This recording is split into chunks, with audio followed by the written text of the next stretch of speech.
Hello, this is Hutchinson Brown. You're listening to the Dynasty Hot Seat.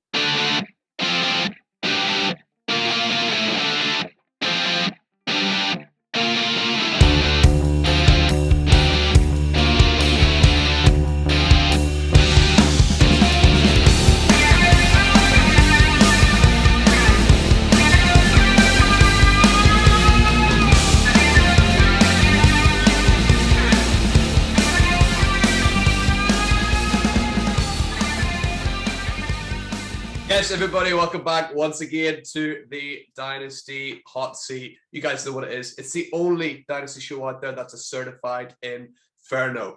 And today, we've got with us Hutchinson Brown. You know, what an absolute legend of the game already at such a young age. Guys, if we're playing Dynasty Fantasy Football, you know, with Dynasty Fantasy Football analysts, 101 Hutchinson Brown. He's got the youth. He's got, you know, all that experience already. He'd be my 101 in Dynasty Draft of analysts. So we're so lucky to have him on the show here today.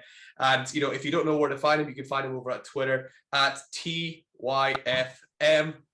It's like the Young Fantasy Mind podcast, which is an absolute great show. And you can also catch him over at, you know, the Football Guys and DLF, making some great content. So make sure you're checking him out and giving him a like and a follow and all that good stuff. So, you know, Hutch, it's brilliant to have you on the show. How you doing, my friend? I'm doing amazing. I appreciate the intro. That was amazing. Yeah, I'm super excited to be here. Super excited to talk some Dynasty Fantasy Football. It's going to be fun. Yeah, I absolutely can't wait to get into it. You know, I've heard, you know, quite a bit of your stuff before online, so I can't wait to hear, you know, your hints and tips and, you know, the team that you're going to draft with us. So let's get right into it. Let's get into section number 1, the art of war, which is just your hints and tips for Dynasty players, young and old, or anything in between. So what do you got for us?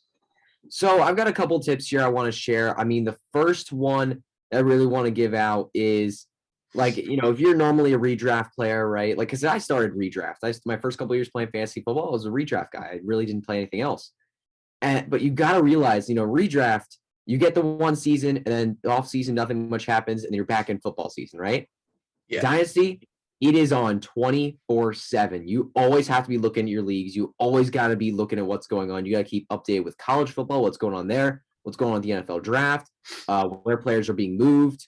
You know, you always got to keep paying attention to that stuff because you can make waiver ads, you can make trades, because you're always keeping your team every year. There's always something going on in Dynasty. There's always a reason to be paying attention to your league. So never, ever disconnect from your league. You always got to be in. You always got to be active. Yeah, absolutely. There's no off season. Like sometimes the off season is busier than the actual season. I'm making more trades in the off season. I'm moving picks more in the off season. I'm, you know, tinkering with waivers more in the off season. So it's like, if anything, you got to be more on your game. You know, while is it? They always say, was it Muhammad Ali used to say? He's like, I know when I'm out running at 3 a.m. It's like, I know my opponent's not doing that, so I need to be up and I need to be out. I need to be putting the work in because I know everyone else in my league's not doing it. So it's, stick to that attitude and put the work in and no off season. So I love that as a first tip. Yeah, it's just, you have to be always paying attention. So the second tip I want to talk about here is that age, you know, when you go into Dynasty, oh no, sorry, that was actually going to be the third tip. Sorry, second one I want to talk about, sorry. When you're in a Dynasty league, know where you are in the league. Like, know where you rank. If you think that you can compete, you got to compete. But if you don't think you can compete, don't try to compete. Like, don't go to the middle. Finishing 6th or 7th in a Dynasty league, or like 4th, 5th, that's the worst thing you can do in a Dynasty league. I would much rather tank and finish last place than try to finish 5th in a Dynasty league. That is absolutely the worst thing you can do. You either have to be all in going for that championship, or you have to be tanking, rebuilding for the future. If you're going in between all for the net, like you're going in between, again and again and again, it's just going to leave you in a loop and you're never going to be able to win. So you always have to be either full going for it or just full rebuild mode. You can't be in between. That's never going to win you the league. Yeah, I think that's great advice. And, you know, sometimes that's really hard because you have to actually, you know, take a step back and be really honest with yourself. You know, it's maybe you do. Well, a lot of times it's maybe really easy to be like, oh, you know, maybe I can scrape in the playoffs, and then, oh, you never know. It's like, well, guess what? You kind of do know. Like, you're probably not going to win. You know, there's no point with the wishful thinking because, you know, it probably won't work. So yeah, it's be really honest with your team and really, you know, look at it from an outside perspective and, either think, can I win or let's rebuild it. Yeah, I think that's one of the first bits of advice I got when I started playing Dynasty, and I've kind of held to that the entire time. So I think that's great for all the listeners to hear, that advice coming from you as well. So brilliant second tip. And you got one more for us as well, Hutch? Yeah. Well, actually, I mean, I could give out I could give out two little ones here. Cool. So you cool with that? Absolutely. Yeah. All right. So next one here I want to talk about is that age. When you're looking at draft, when you're in a startup, when you're thinking about players, age is definitely important because you want to have younger players so that your players can last longer. Yeah. But it's not everything. Age is not everything. You can't go into a draft and set a goal for yourself. Like, I'm going to draft all players under 25 years old. You just can't do that because players like Keenan Allen right now, players like Mike Evans, players like Joe Mixon who are older, players like Aaron Rodgers, those players, while they don't have as many years left as a Michael Pittman or Elijah Moore right now, they're going to produce more fantasy points for the next couple of years. You always want to look at your dynasty teams with 3-year windows in mind. You don't want to look you can look at Josh Allen as a 10-year quarterback. You shouldn't look at him that way. You should look at him as, how can he produce for me for the next 3 years? And that's how you should look at your entire roster. You should not be ever looking at guys as more than 3-year options. How will this player produce for me in 3 years? Because situations in the NFL change frequently. They change all the time. I mean, this offseason has been one of the craziest offseasons we've ever seen. This has been crazy. Players' values have been crushed. Players' values have been really increased. Things have changed so much. And, injuries happen. Things happen all the time that you can't look at a player as a 10-year player, a 5-year player. Always look in 3-year windows. And because of that, when you're looking through your windows, age does not mean everything in Dynasty. Yeah, I think a lot of times it is easy to get hooked up on age, but even if you just think about it's tough. Especially especially since I'm a younger person, I always value younger players. I'm 15. I like to look at younger players. I always like the young rookies, hyping up those young guys, but you gotta just Mike Evans. I just got Mike Evans in the 9th round of the startup draft. That happened the last episode of this. I got Mike Evans in the 9th round, in a super flex startup draft. It's Keenan Allen went in the 7th. I mean, you just can't pass that up. Both those guys are gonna be top 12 wide receivers for at least the next 2-3 years. They're gonna give you elite production. I'm gonna take that all day. Yeah, no, I completely agree with you. And even if you think about age, if you just look in the general population, you could line up 40 40-year-olds, and they all, one guy's going to look 20, one guy's going to look 50, one guy's going to look 40 on the top. Everyone ages differently, so you can't apply the same rules to Mike Evans as you can to I don't know, his teammate Tom Brady. Tom Brady's going to play forever, maybe. So it's everyone ages differently, and for you to try and think that you can predict how someone's going to age, it's not you're not that good. You don't know that much. Yeah, because when you look at a player, because one of my biggest dynasty sells right now, it's Tyreek Hill. Because when you look at a player like him, because when a wide receivers age, the first thing they lose is their speed. The first thing you always lose is your athleticism and your speed. And Tyreek Hill, I mean, that's not all he does, but that's a big part of his game. Huge. So if he starts losing that and people start seeing that, his value is going to plummet. So everyone ages differently. Every player ages differently. You're never going to know how they're going to go, how far they're going to go. And players drop off all the time. I hate to say it, but Julio Jones, we were thinking he was one of the best receivers in the NFL. And now look at him. He's kind of out. I mean, Todd Gurley, after his knee injury, never has come back the same. Players drop off, players disappear, and it just happens. So you can't look at anyone as more than as a more a 3-year guy. Yeah, I completely agree with you there. So you said you had one more little bonus tip for us as well. Yeah, one more I want to talk about here. Kind of similar thing with the age, thinking about age. Build your dynasty teams around strong wide receiver cores rather than running back cores. Because wide receivers last longer in the end. I mean, running backs, it's so brutal in the NFL for running backs. It's just so brutal. The wear and tear that a running back's workload has on the body is just ridiculous.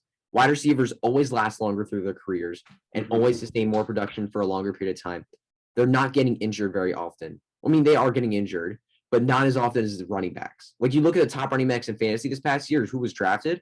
I mean, so many of them got hurt and so many of them missed games. It's very rare to see a top end running back now play a full 17 or 16 games. It's very rare to see that now. Like running backs miss games all the freaking time. And you just can't depend on them yearly. So running backs, for me, I'm always moving around my running backs, always being very fluid. And I just can't invest a top 3 round like startup draft pick in a running back that's over the age of 24. Like players like Joe Mixon, Christian McCaffrey, Dalvin Cook, Zeke Elliott. Zeke Elliott's actually fallen out of the top 3 rounds. But those players like that, I just can't invest in because I'm only going to get like 2 years out of them. Unless I'm going 100% win now mode, sure, I'll take it. But you're only getting a couple of years while guys going near them, like wide receivers going near them, like Debo Samuel right now, Devontae Adams, Justin Jefferson, Jamar Chase going a little bit higher. You're going to get so many more years out of those guys that it's worth that investment more. Yeah, and it's like you mentioned him earlier, like look at somebody like Todd Gurley.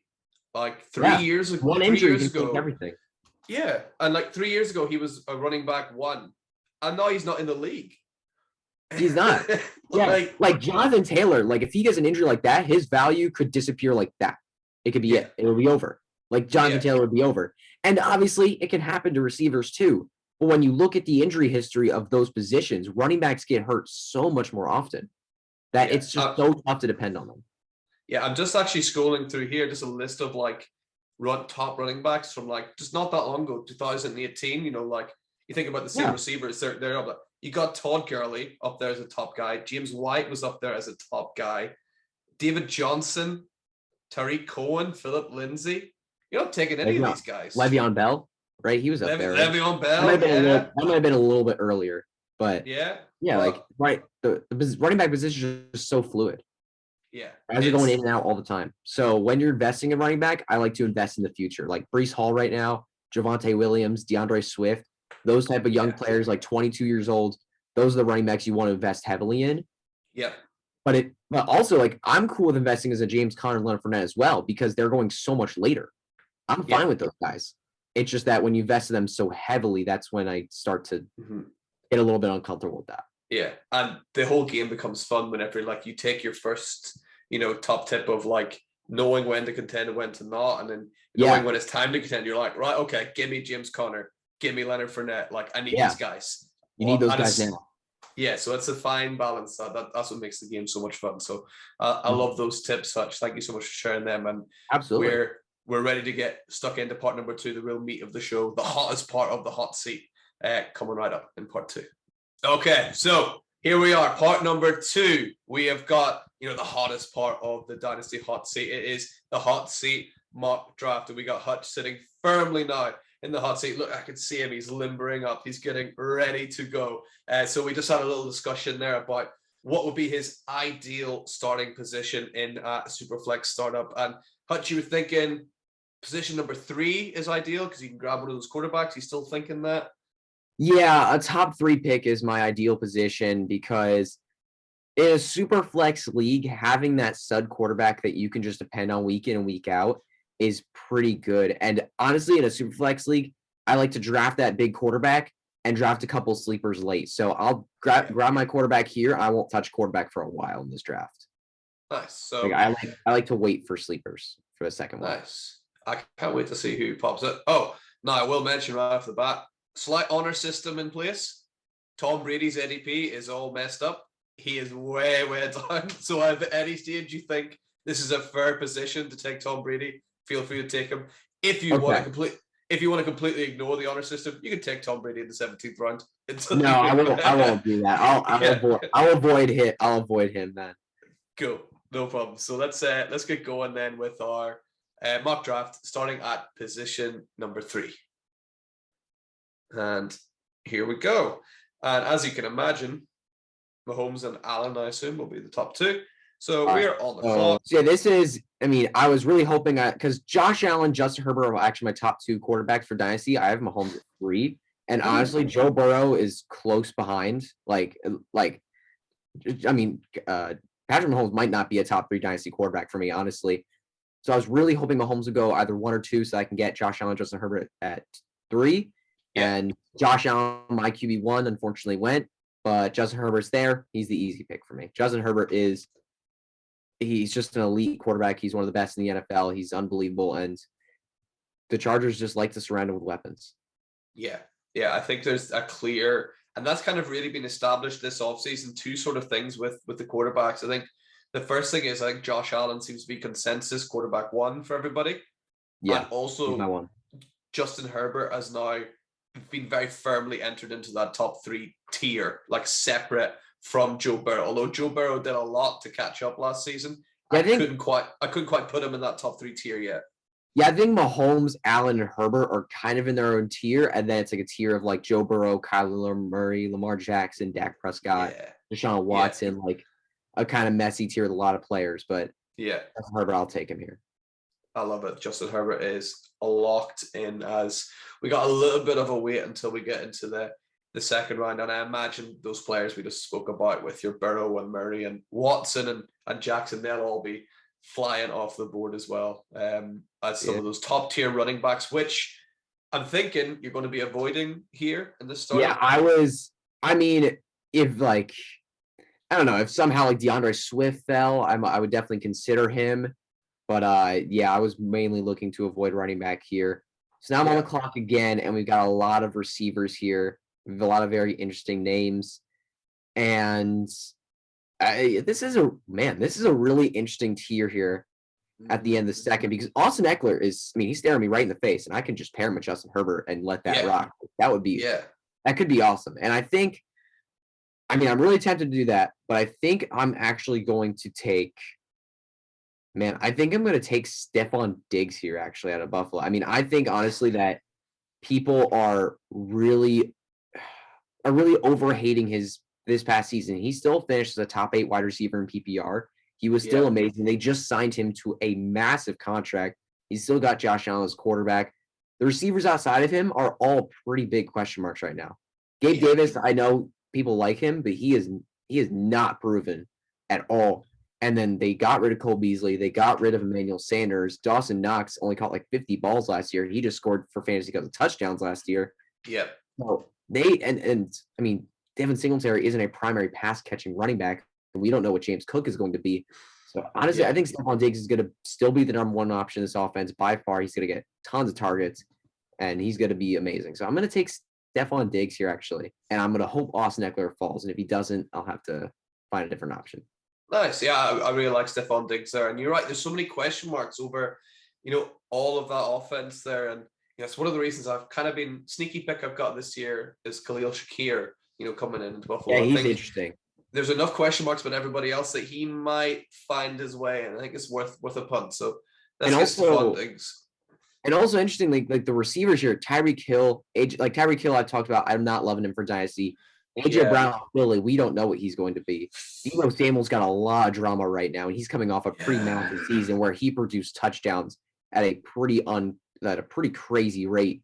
Metcalf doesn't have a quarterback.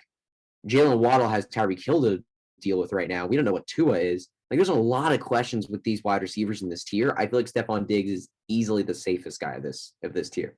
Yeah, I completely agree with you there. And something I've kind of taken into my startups as well is something Garrett Price said when he was on here. He said, in your first 5 rounds, it's like you cannot miss. And you can't miss. So you have to be hitting. You have to take safe players. So I think you've done that. The first couple of rounds of Dynasty, you've got to be playing it safe. You got to draft guys that are going to be there for your team. This is not the place to take risks. I love Justin Fields. I love Trevor Lawrence. Those guys are risky. Those guys are really risky, but they have a lot of upside and potential. And Austin Eckler, he's here. T. Higgins is also very tempting. I absolutely love T. Higgins. I think I love him. I just love him so much. But I feel like this might be a bit of a reach for him in the early third. I think I might have to wait a little bit for him to get him. And Austin Eckler sitting there on the board. I think I'm going to take Eckler, stack him with Herbert. And for the 2 year, Eckler, look, he is 27. I get that, but he hasn't really been a workhorse running back. He's not an in between the tackle type of running back. He's never been like that kind of running back. So he should last a little bit longer than most running backs. So I think Eckler's going to be, I think Austin Eckler's still going to be great. Just to play a little bit of devil's advocate, not tempted by Breece Hall, who's sitting down there? I'm very tempted by Breece Hall, and he would be the next running back I take here. If Austin Eckler was not there, I think Breece Hall would be my top running back consideration. So nice. It is very tempting, but I'll take Austin Eckler. Nice. Let's get Austin Eckler locked up. And the stack is too tempting. The stack is just there. Yeah, absolutely. And you're right. He doesn't take that wear and tear really, he's primarily that pass catcher. And I think he'll just continue to stay in that same role going into next season. If it's not broken, why would they even try and fix it? So there he goes. I was watching for Breece Hall, but he's gone. All right. And they drafted Isaiah Spiller as well, right? He'll probably come in and do a bit more dirty work as well for them. So he'll do some more carry work. Yeah. Austin Eckler's going to be a primary pass catcher in the offense. So now we're looking again. So I've got Justin Herbert right now. I've got Stephon Diggs. I've got Austin Eckler. So I've got a nice trio there. And this is not a tight end premium, right? No. Not tight end premium. Okay, so I could look tight end. I mean, we got George Kittle, we got Travis Kelce on the board. But there are some receivers I actually really like. I mean, there are some tight ends that I feel like are being drafted a little late right now that I actually really like for dynasty purposes. So, and that still gives you the advantage. I mean, I'll just say, I like Dalton Schultz a lot. I really like Dalton Schultz. I think he's a really great value right now. I also think Darren Waller is a good value too. I know Devontae Adams is there, but this offense is going to be so good that you're just going to want pieces of it. So Darren Waller is still going to be fine for fantasy. And so I'll look for those two guys a bit later in drafts. So looking on the board here, I mean, you got Saquon Barkley and Tony Gibson, Derrick Henry, Travis Etienne, Cam Akers. You got some solid running back options. You have Tua quarterback, which is definitely very interesting. But the receivers down below, those receivers, I think I might just take two receivers on this turn and get three receivers. I think the first one I'll take here, though, I'm probably going to take Michael Pittman here because I think because Devonta Smith and Elijah Moore, I love those guys, but they're not the number one option on their team right now. They're really not. They're not the number one option on their team. A.J. Brown's better than Devonta Smith, and Garrett Wilson, 10th overall pick. It'd be tough to see him as a clear number 2 behind Elijah Moore. It'll at least be a 1A, 1B situation with Elijah Moore. So, and then Keenan Allen, he's great, but he's a lot older, and I think he'll fall to me. And I think I think you'll be able to get a full Charger stack here. So I'll take Michael Pittman Jr. Nice. And Terry McLaurin, I'm just kind of done with. I just can't do it with him because the next 2 years, I think he's great, but the next 2 years are gonna be tough. I mean, this year he has to deal with Carson Wentz. And next year, he's either going to have to deal with Sam Howell, who they might give an opportunity, or a rookie quarterback who are historically not great for their wide receivers. And he's already 27. Like, he's going to be near 30 by the time we have a second-year 2023 quarterback. I just don't think that's worth it, especially with my build right now, which is pretty win now. I'm going to take a guy who I think can absolutely win me games right now. I think that's Michael Pittman. Yeah, I think Michael Pittman here. I'd definitely take Pittman over McLaurin. McLaurin's the kind of guy the numbers don't make sense to me for McLaurin. His ADP always seems to be higher than anywhere he finishes. Like, he never finishes as high as it. He always underscores his ADP. And like you said, he's 27 now. And that's not young. Like, Tyreek Hill's 28? And people are talking Tyreek Hill. Like, it's going downhill. Terry McLaurin's right behind him. So, I like to pick up Michael Pittman here. And let's see if Keenan Allen might fall back to us, or some of those wide receivers might fall back to us in the 5th round. Terry McLaurin does go. And Saquon. So, we do got Keenan Allen here. He's very tempting. It could go full Charger stack. And, Elijah Moore and Devonta Smith are also very, very tempting as well. I think Devonta Smith, I think he's already one of the best route runners in the NFL. Yeah. You could probably see behind because my Eagles banner back here. Yeah. I am an Eagles fan. Watching him this past year, he was just unbelievable. Like, watching him this past year, he was just unbelievable. His route running is on a different level. I think he's just amazing. And that catch over Patrick Surtain, his former teammate, just nasty. Just absolutely nasty. He was always open. Like, constantly. Always open. Yeah, I would be screaming because I have a lot of Devonta Smith shirts. I'd be screaming at Jalen Hurts. Come on. Yeah. Jalen Hurts is going to have to take that step if we want Devonta Smith to see it. And with Elijah Moore and Zach Wilson. Zach Wilson's going to have to take that step. I'm starting to jump on the Zach Wilson and Jalen Hurts hype train now. I like both those guys to take a step this year. But Keenan Allen, at this point, I think I think I'll start taking risks and with younger players next round because I got a lot of veterans right now on my team. Because I have Eckler already, and now I'm going to have Allen. So I'll take Allen here. Very safe wide receiver 1. I'll pair him with Michael Pittman and Stephon Diggs. Yeah, you gotta love that as a wide receiver core. That is, that's as safe as it gets. I think all 3 of them will be, really, really good. And not a lot of people talking about Michael Pittman and the step he might take forward, moving away from Carson Wentz, and Matt Ryan has been so safe for so long. Like, I think Michael Pittman's due for a big step forward again this year. Yeah, and he finished as a top 20 wide receiver last year. Like, he could jump into the top 12 this year. It's very, very possible because the Colts didn't have anybody. They did add Jelani Woods as a late tight end. I'm actually interested in him because they do need a tight end really badly. They do need pass catcher. So he is interesting. But, like, they got Alex Pierce, did they? What? Did they get Alex Pierce? Was wide receiver Pierce did they get? I can't remember who drafted Pierce. But, yeah, I feel like I remember them taking a late shot at wide receiver. I don't remember that. Yeah. No one who's a threat to Michael Pittman anyway. No one who's a big threat. No, they didn't get anybody who's a threat to Michael Pittman. Yeah, he's clearly the guy. So, now looking on the board here, I could take Leonard Fournette, but I feel like that'd be a lot of veteran energy there.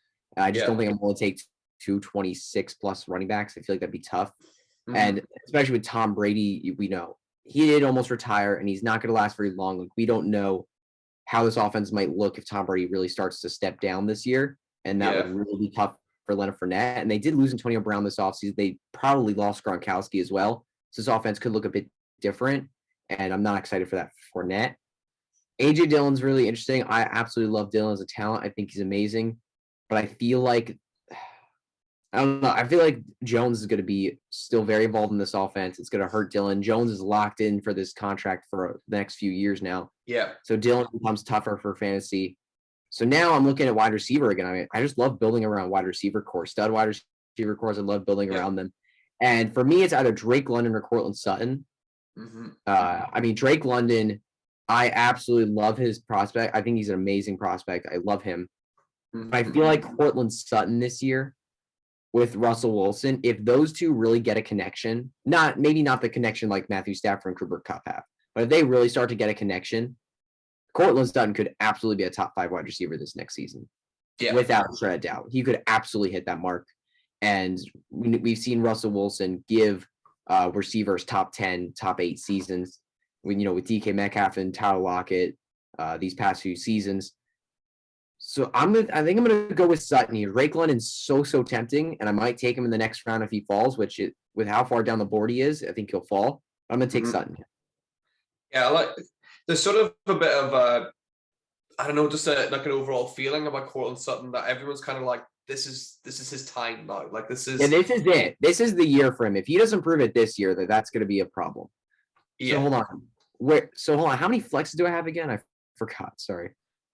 So it is kind of like there's no real set position. So that this is what it looks like here. It's just kind of these are the players that you've drafted. So I've always just said, like, think about like your kind of standard league that you would normally play in. So it's like your super flex, and then you got like your 2 running backs and 3 wide receivers and tight end and your 2 flexes. Like that's kind of standard, right? Yeah, like one quarterback, 2 running backs, 3 receivers, 2 flexes, a tight end, and a super flex. Yeah, just like a standard kind of thing like that. So there's no real set structure that these players will fall into, but it's kind of just their standard set. That's the way I always thought about it anyway. All right, I gotcha. So Leonard Fournette and James Conner both on the board. Yeah. That is interesting. That is really interesting because, I mean, like I believe in James Conner a little bit more. I believe in this offense a little bit more than I do with Leonard Fournette. And I don't know. I think James Conner I think James Conner may be the better player when he's fully healthy, watching them both this past season. I like James Conner a lot.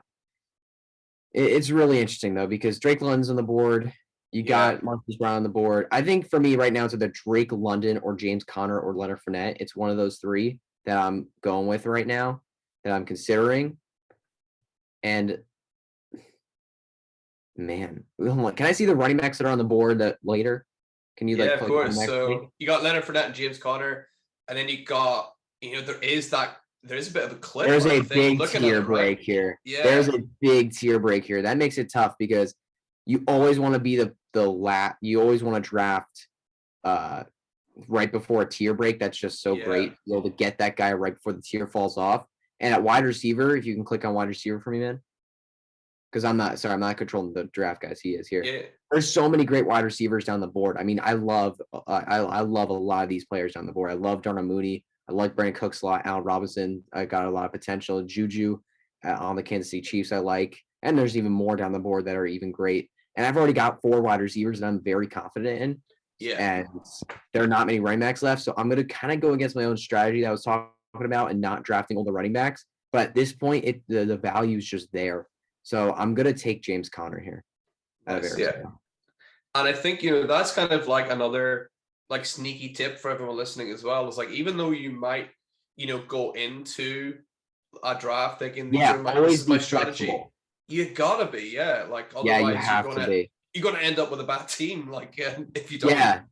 Yeah, you have to be so flexible when you're going to drafts, because if you try to stick to a plan, you're going to make reaches, you're going to make bad picks, and it's going to end up with you having a team that you're not super confident in. So always, I always talk about strategies and drafts. Always make sure you're willing to adjust, because at certain values, certain players are the right pick, even if this is not the position you necessarily want. Yeah, so, absolutely. Looking at the board again, who's available right now? I mean, so quarterback, you got Wentz, Goff, Pickett, Daniel Jones, Davis Mills is sitting there, and Tom Brady in the 8th round. Is that's I'd say that's acceptable. Yeah, I think that's a little too late. Yeah, that's a reach. That'd be kind of far. Yeah. All right, so quarterbacks are not looking amazing right now, and I feel like because when you go to all the positions available, there's only 2 quarterbacks that are like that you can see, and that's Kenny Pickett and Carson Wentz, and I'm not interested in either of those guys. Yeah. And Jared Goff, I'm not interested in any of them. I thought you were deliberately ignoring Jared Goff, like you just said. No, I wasn't doing it on purpose. But yeah, I'm not like he's gonna be his cap hit is like for the next couple of years. His cap hit next year, his dead cap hit is $10 million. The cap hit for the next season, 5 for the dead cap hit. Like, they're going to look quarterback in 2023. I think he's done so after this year. So I'm not interested in him at all. He's got backup quarterback written all over him. Yeah, he's got future backup quarterback written all over him. Yeah. So looking at the players available, I think for me, I'm looking at Brandon Cooks. I'm looking at Tony Pollard. And I'm looking at Darnell Mooney. Those are the 3 players I'm really looking at. I love Darnell Mooney because the Bears just did not add anybody pass catcher this season. But it's also what? They did the opposite. They got rid of Allen Robinson. They get rid of people. Like, it's They just didn't add anybody. Like, they didn't do anything. So he's gonna get a lot of targets. But the problem is, without great receiving options, do we see Justin Fields take that next step? Because honestly, I was in on Justin Fields. I was really in before the draft. I was like, you know what? They're going to grab a wide receiver in free agency in the draft. They're going to help him out, and he's going to take that step forward. They did nothing. And it was so frustrating because they are setting him up to fail. Like, he's being absolutely set up to fail right now. It is so frustrating. And that's going to hurt Darnell Mooney a lot. But the problem is Darnell Mooney has already shown he can produce without great quarterback. So he's fine. Yeah. So it's really interesting with him. And I already have a lot older players, and he is a younger player, so that makes it a lot more interesting. Tony Pollard, I really like him because I think Zeke is washed. I think he's done. Honestly, I really do. I'm not super in on Zeke. And I think that he's going to keep continuing to get more and more touches. And then Brandon Cooks is just always there. He's always there as a top 20 wide receiver. And it doesn't matter what quarterback he's played with. Doesn't matter what team he's on. He's always there. And I believe he's 28 right now. Am I right? Brandon Cooks is a lot younger than like people seem to think. He's a lot younger than some people see him. Yeah. So he is not like crazy old. Like, he still's got 3 years, probably 2-3 years. A very viable fantasy option. But I think because if Justin Fields fails, they're going to go 2023 quarterback because they're going to be a bad team no matter what. They're going to be a really bad team. So I think I'm going to take Mooney here. I think he's just a really talented receiver, and talented players get their role. And he proved last year that he can absolutely be a wide receiver 1. So I'm going to take Darnell Mooney. Yeah, I think I would do the exact same here. I think Mooney's got that's such a clear path to success there. I mean, Yeah. I think they brought in like Velus Jones, who was the guy everyone was making fun of because he's 1,000,000 years old. Like, so he's not going to be a threat like the oldest rookie He's ever. older than DJ Moore. He's older than DJ Moore. Like, that's it. Oh, man, the receivers, I mean, the running back actually disappeared. I was hoping for a running back to fall, but there's no running backs. Yeah, they did not fall. So I am going to have to wait because I think Hunt, Pollard both went because those were guys I was hoping to get with next pick. Yeah. But here, quarterbacks on the board, still not amazing. And I'm hoping there's not a quarterback run. I think I might be able to wait. And even after the guys that are on that list right now, there are still a couple of guys below that I think in my head that I can have as a quarterback tuned in a 12 team league and be fine with. Yeah. So here I'm looking primarily wide receiver, and Brandon Cooks is there, but I'm also very tempted by Christian Watson, who's making great impressions in camp lately, making some nice catches, making some great plays. He is just such an athletic freak. I mean, he's like over 6 foot, over 200 pounds, ran a 4.3, ran a sub 4.40. Like, that's just crazy. But he went to a smaller school and didn't really produce, which really, really hurts him as a prospect for me. So, but you know what? At this point in the draft, you got to go for upside. I've taken a lot of safer players. I'm going to go with Christian Watson here. Go for some upside and see what he can do. Yeah, I think Christian Watson, sort of pre-draft, I was like, who's going to be my guy? And I was like flicking through it, and I seen Christian Watson, was like, that's right. He's almost crept too high up draft boards now. Yeah, he's gotten pretty, like, in the rookie drafts, he's like a locked in top 8 pick in most rookie drafts I've seen. Like, he's right there. So it's really tough to like go all in on him because he's being pretty highly drafted. Yeah, I like it. And like a lot of his flaws and a lot of his like issues that he had a couple of drops and things like that. Aaron Rodgers can fix that. Like, Aaron Rodgers can help him out. Like, he'll give him undroppable passes. Like, he's that good. So I think Christian Watson going to the Packers, it's just the only thing I have in the back of my head is it seems to be hard to get Aaron Jones to trust you. He seems to have his guys, which is maybe like we talked about AJ Dillon earlier. The reason why he's maybe not broken through is because he doesn't have the full trust of Rodgers yet, whereas Jones still does have that. It seems to take a while. So maybe Watson might take a few years to get going, but I think he's got the talent. Yeah, so I'll grab him here. Green Bay was the landing spot we were drooling over for wide receivers. Like, we wanted wide receivers in Green Bay. And now Christian Watson has it. And I don't know, even though he's being drafted, I feel like not a lot of people are talking about him. And I feel like we might look back at the end of all this and say, wow, we were so stupid. Why didn't we draft him higher? Like, it was set up for success there. But you could also flip the other way and make us look really dumb because not producing in a small school is not a great sign for wide receivers. But it's still interesting. There is that fear that is he just going to be their new MVS? Yes, like it's just going to be another like a bust wide receiver. It's really interesting. Yeah. All right. So now we're on the board again. On the clock again. And round number 10. Round number 10 here. The running backs still don't look great. I don't think I'm going to be willing to take any of them. But at this point, I'm at the point where I want to take a quarterback here. And there's only one quarterback that I really want that's left. And I think that I can plug in and start as my quarterback too, and that's Jameis Winston. I feel like Jameis Winston's getting a bit undervalued here. The Saints are going for win now mode. They've brought in Jarvis Landry. They've saved cap space to bring defensive players back, and they signed Jameis Winston to a 2-year deal. They think they can win with him. And bringing in a rookie quarterback would not resemble win now mode. They traded away their 2023 first. They don't have one. It's gone. Like, they don't have a rookie, or they don't have a 2023 first. So they would have to give up everything to get that first. I don't think they're going to be willing to do it. I think they're going to want to rock with Jameis Winston. I think he's going to have 2 years on this team as the starting quarterback. So I'm going to take Jameis Winston here. And then I'll look for and I'm hoping to get Malik Willis later. Nice. But I might have to take him on the next turn. Yeah, I like Jameis Winston coming in there. Like, that's a sneak. If Michael Thomas plays, that's a really strong wide receiver core that he's got. There's a lot of question marks, but yeah, like Olave and Landry and Thomas, that's really, really strong. Yeah, even Thomas doesn't work out. Olave and Landry, you got a nice veteran wide receiver there, along with a rookie that's growing and building. That's solid. That's not bad at all. It's better than what he had last year. Yeah, plus Alvin Kamara obviously as well catches everything too. So like, yeah, Alvin Kamara too. And I mean, Winston, like he had some quarterback 1 weeks last year. Yeah. Like he had some really good weeks.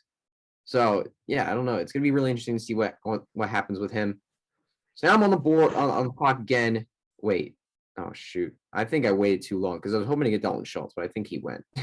Given the name. He went, right? Oh, yeah, he's not on the list of tight ends here. Yeah, I think he's gone. Shoot. All right. So yeah, I don't really have the advantage of tight end anymore. I kind of lost track a little bit and lost him. This is interesting because I want to take a running back, but I feel like the running backs here are all kind of reaches. Like I don't love Rashad Penny. I don't love Darrell Henderson. I don't love Cordell Patterson. Ramondre Stevenson would be the only one that's tempting to me because, I mean, they just use him in the offense. They use him pretty well, and I need a third running back. And the receivers I don't love here. I don't love many of these receivers. I know Sky Moore is very interesting, but I feel like I'm not too crazy on any of these receivers here. So I think I'm going to take Ramondre Stevenson here. I'm going to take Ramondre. Nice. Yeah, he definitely, towards the back end of last year as well, he was sort of showing that. He really showed out. He can really play. Like when called upon, he's a good player. So yeah, and if again, almost like in a weird way, like Aaron Rodgers, if he gets the trust of Bill Belichick, then he is, to the moon. Like he will be absolutely flying. Because Damian Harris, this is his last year for his rookie contract. Yeah. Next year, either he signs or he's gone. Like, Malik Willis went. Yeah, I just seen that. Yeah. Dang. All right. All right. So let's see the board here. All right. So round 12. People like Calvin Ridley still there. That's obviously a big risk, but such a talented player. Just he was my wide receiver 1 overall last year. He killed me. Yeah. He killed me. It sucked to have him on the team. This is interesting. What are the quarterbacks on the board? Quarterbacks. So Marcus Mariota and Desmond Ritter right beside each other. That's quite interesting. And then some other people. Some other people. That's great. Yeah. Well, I'll pass for now. Desmond Ritter's interesting. I might look at him a little bit later because he'll probably get the opportunity. Some interesting tight ends appearing there. You don't have a tight end yet. Irv Smith Jr., one of my favorites coming into this year. I think he's got no competition. I like Zach Ertz as well. I mean, Trey McBride, I know they just drafted him, but he's a rookie tight end. They don't make impacts very quickly. No. So Zach Ertz should still be pretty fantasy relevant for the next couple of years. And eventually, like when, if DeAndre Hopkins is not going to last much longer in the NFL, eventually when he goes down, like Zach Ertz, even if Trey McBride really steps up, Zach Ertz is probably going to be leaned on pretty well a lot in this offense. So I think Zach Ertz is going to be really relevant for fantasy. Kenny Golladay has a lot of upside. I think Kenny Golladay honestly has really a lot of upside. They're paying him so much money right now. I feel like they might just go with Daniel Jones. They might just go back to basics. Say, you know what? Let's throw our number 1 receiver, give him the ball, see what he can do with it. And Kenny Golladay is going to be that guy. I feel like I know Kadarius Toney's interesting, but they're paying Kenny Golladay so much money. Just use him.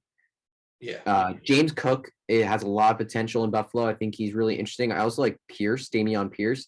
He's got some upside. But I think the best running back available right now is Alexander Madison. He's always good when Dalvin Cook goes down, and Dalvin Cook gets injured pretty much every season. You're going to have some usable games out of Madison.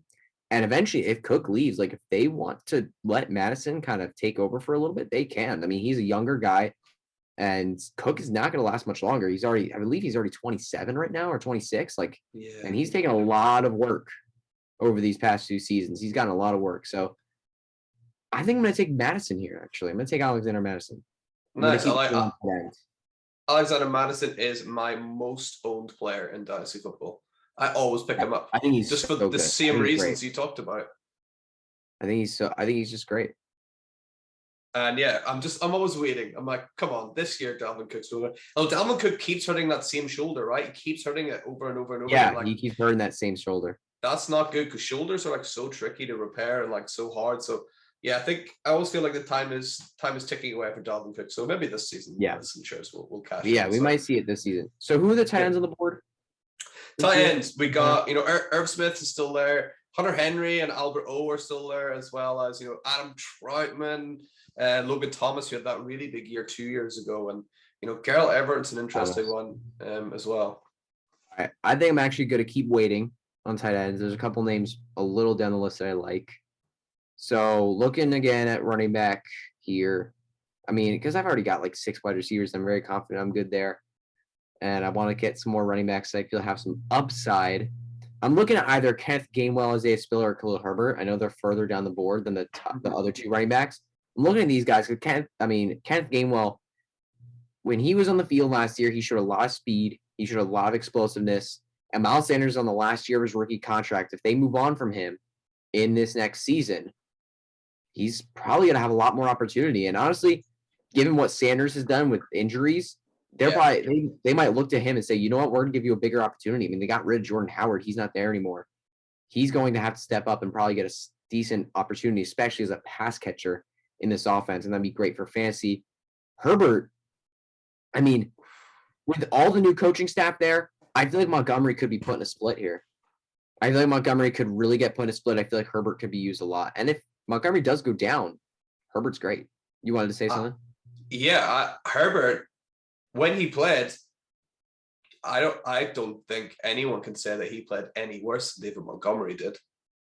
No, he looked incredible. I think he looked incredible. When he was in the field, he looked like at least like a top 32, like a starting NFL running back. Like he looks great. He also showed some flashes as a pass catcher as well. Like he was really good. And Spiller's interesting because eventually when Eckler goes down, Spiller could be the lead running back in this high-powered Justin Herbert-led offense. And you've got Eckler on your team already. Yeah, you've got Eckler on the team already, so I've got that duo there. So an interesting thing, actually, just before we take the pick. So you're talking about Kenny Gainwell, right? And obviously you're an Eagles fan. Yes. Right. What were the Eagles doing last year playing Boston Scott? I don't know. It was so frustrating with him because they just never, ever used him. In the week 1 against Atlanta, he had a very solid performance. Solid performance. And they just never used him the rest of the year. I don't know what it was, and I don't know why it happened. But, like, even when Miles Sanders went down, they just did not use him. It was Boston Scott Jordan Howard show all day, all game long. It was never Kenneth Gainwell. So I don't understand what happened with him. But out of those 3 running backs, there's only one to me that has the upside to be the workhorse back of their offense, and that's Isaiah Spiller. Because if Eckler soon, if he, ages not like I think he does, if he really starts to fall off soon, Isaiah Spiller could very quickly be the lead running back of this team and be potentially a workhorse running back. Like he's built for it. So I'm going to take Spiller. Nice. I like it. Let's get Isaiah Spiller, and we're building a lot of those, Chargers pieces, and that team is just, for Dynasty, you want as many of that team as you can get. I think they're just the offense is just unstoppable offense. They're gonna put up a ton of points. And the good thing as well, like their defense isn't that good, so they're always like throwing the ball to people. Like those PPR points, they're always attacking. They're never really playing it safe. I think they've improved the defense a bit this year, but we'll wait and see. Jasmine Ritter, he just went. Dang. Okay. I think the Chargers defense is actually pretty good. I think they're going to be better this year. Yeah, I need a third quarterback. I don't have a third guy. Let's have a look. You got, Sam Darnold's there, Teddy B, Jordan Love. Drew Lock is slated in to be the starter, I suppose. And then you got, I think Mitch is the most likely to be the starter week 1 out of all these players. I think Mitch is going to be the starter week 1. I think he could start the entire season. So I think I'll actually take him in the next turn. I don't think he's going to be taken with all the quarterbacks that are in front of him on the ADP list right now. Yeah, I don't think so. Then looking down the board, we got a ton of people here. So Alex Pierce, there he is from at the Colts. Yeah, Alex Pierce, Indianapolis, there it was. You got Tim Patrick, who I think is really interesting with Russell Wilson there now. If Jerry Jeudy goes.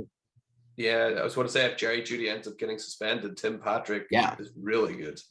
Yeah, I heard it. Jerry Jeudy was let out of prison, and the victim said no charges against him. So I think he should be okay.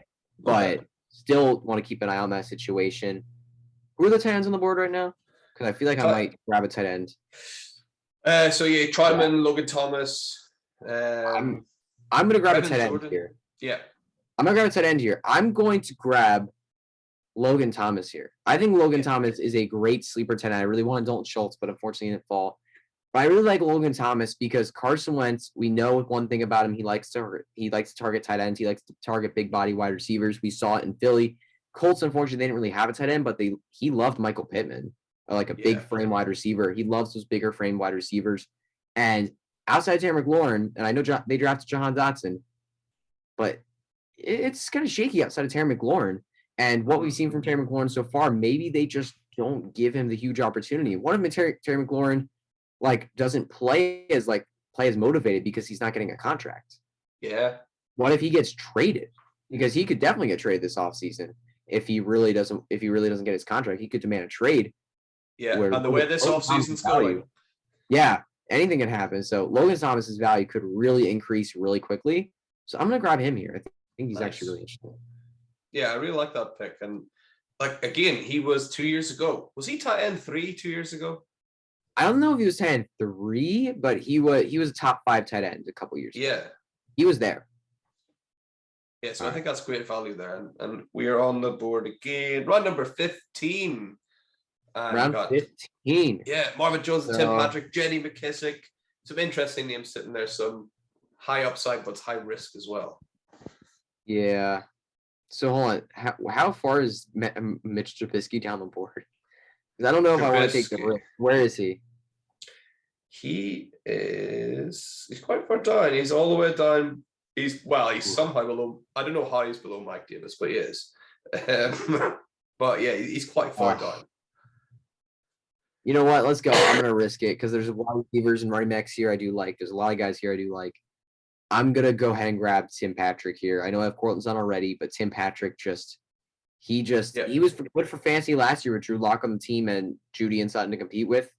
I think Tim Patrick could definitely be a good wide receiver for fantasy, be a top 36 kind of option. And if Jerry Judy's gone, Tim Patrick, Tim Patrick, one of his biggest specialties is his deep ball, and we know how good Russell Wilson's deep ball is. Those two could just really connect on a different level very soon. Yeah, and I think he's a bit of a locker room leader over there as well, Tim Patrick. I think he's really trusted. He's a really, really good NFL player, and that doesn't always translate into a really good dynasty player, but he's doing the hard part already. He's a really good football player, so hopefully that can translate into some more points for him because, I really like Tim Patrick. Yeah, I see debates on Twitter if he could be the number 1 receiver for this team. Oh, no, there's a quarterback. That's just what, we want to see as little red as possible. No red. I think we might be okay.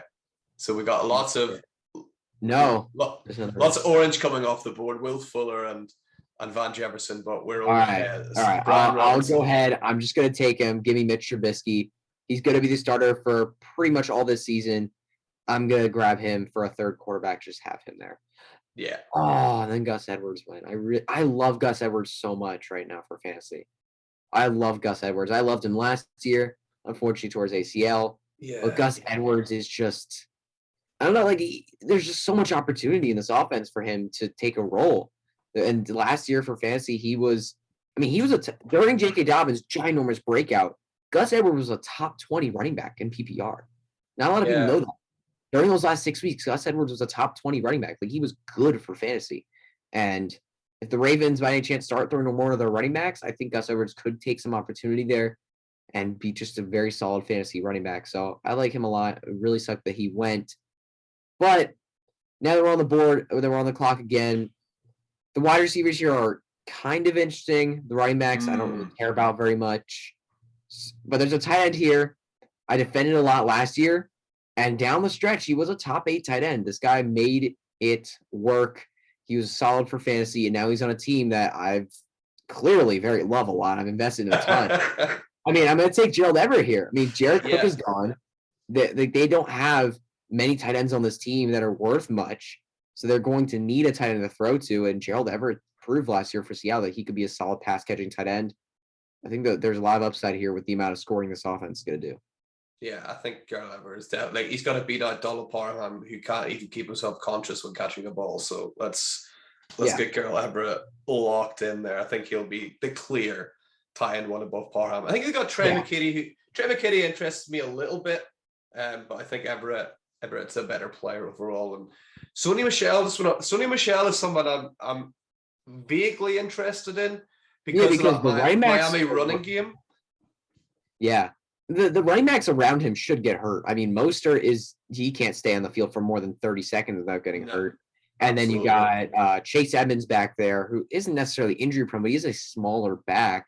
And then who else you got back there? They have Myles Gaskin, who hasn't been able to stay healthy very much. So, I mean, there's just going to be injuries around him. He could work up and eventually become a very good fantasy asset. I mean, he was great with the Rams when he was healthy Yeah. for the down the stretch there. He was amazing. Oh, sorry. Yeah. So, all right. So yeah, he's one he's on my radar, but I'm not quite ready to pull the trigger yet. But he's on my How many radar. rounds more we got here? Man, this is your last pick. Oh, this is it. All right, this is let's the go. last pick. So, oh man, yeah, I'm gonna take a shot of upside here at a running back who, I mean, this team needs running backs so badly, and I know the middle round running backs don't always work out in the NFL draft, but this guy, there's just so much opportunity waiting for him to take 200 carries. Like, it's there, and rookie running backs can have an impact day one. We've seen it time after time again. The running backs can just slide in, make an impact day one. I'm going to take Tyler Algier here. Nice. Out of Atlanta. I think he's a very interesting, intriguing upside pick. So I'm going to grab him here. Yeah, I really like that. You're right. And it's just for running back more than any other position, it's do you have an opportunity? Do you have a chance? And yeah, he's definitely got a chance there. And who are the last two off the board? Evan Ingram and Marquez Valdez-Scantling finish off the draft. So let's have a look. I'll sort of by position. So you got your three quarterbacks, Justin Herbert, Jameis Winston, and Mitch Trubisky. You've got a whole load of running backs there. 1, 2, 3. Yeah, I got a lot of later running backs. Yeah, I like it though. I like the strategy of just picking that and looking for opportunity. You got Eckler, James Conner, Ramondre Stevenson, Alexander Madison, Isaiah Spiller, and Tyler Algier, which looks great to me. The wide receiver room, this is where it's at though. I think this is the real meat of the team. Yeah. Stephon Diggs, Michael Pittman, Keenan Allen, Cortland Sutton, Darnell Mooney, Christian Watson, Tim Patrick. Got to be thrilled with that. Yeah, I'm very happy with it. If we went a few more rounds, I probably would have taken a lot more wide receivers. A few more. Yeah, and then you got Logan Thomas and Gerald Everett locking up the tight end room as well. So, Hutch, how are you feeling about your draft after that?